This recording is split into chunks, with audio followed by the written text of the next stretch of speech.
Cultural sensitivity as a foster parent is absolutely crucial. It's almost foundational.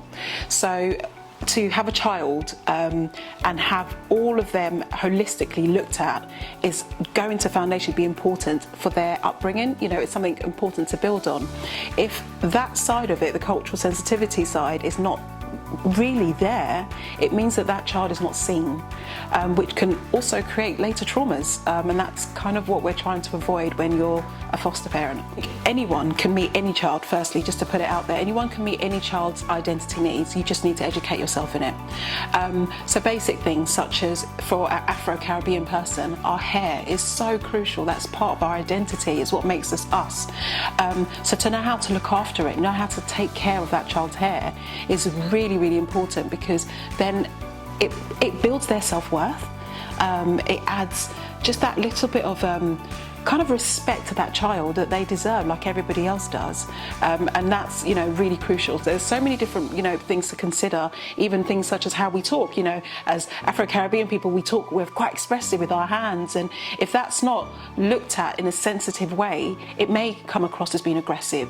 And when you start labeling somebody without having the holistic understanding of it, it can have a detrimental effect. So for me, cultural sensitivity is based on it, you know, with things that we deem as maybe not important, but it really is, because it adds to the person's character.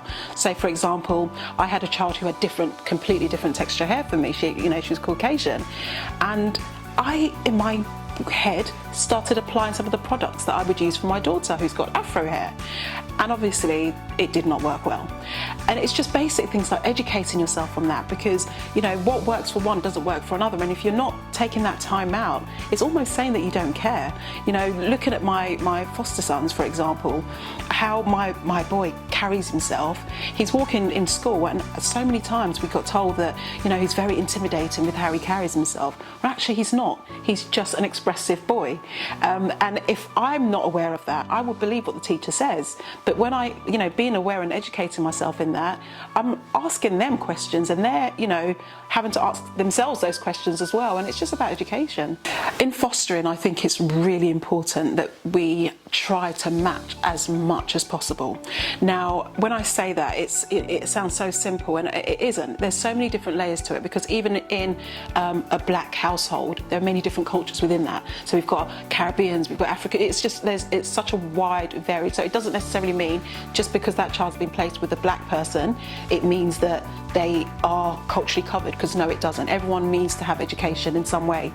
But I think for me it's so important, because it really, as simple as it sounds, it stops outsiders asking that child questions. And ultimately, that child is already going through the trauma of not being with their family. And you don't need extra questions being asked to you, especially when you're a young person. You don't want that question. You don't want to seem different. You know, you're trying as much to fit in as possible.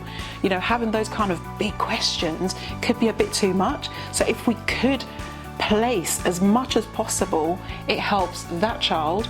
And it also helps the foster carer as well, because, you know, walking around with some children I've had, I get the looks, I get, you know, the ridiculous questions that, you know, people want to ask, but sometimes I think they play the questions in their head and think, oh, that might not go down too well, so they pull back. But you know what they wanted to ask, and I think actually it isn't really about outsiders, but it does help that child. If we're looking at that child, their needs, it does help if they're placed, you know, in a setting that best fits them.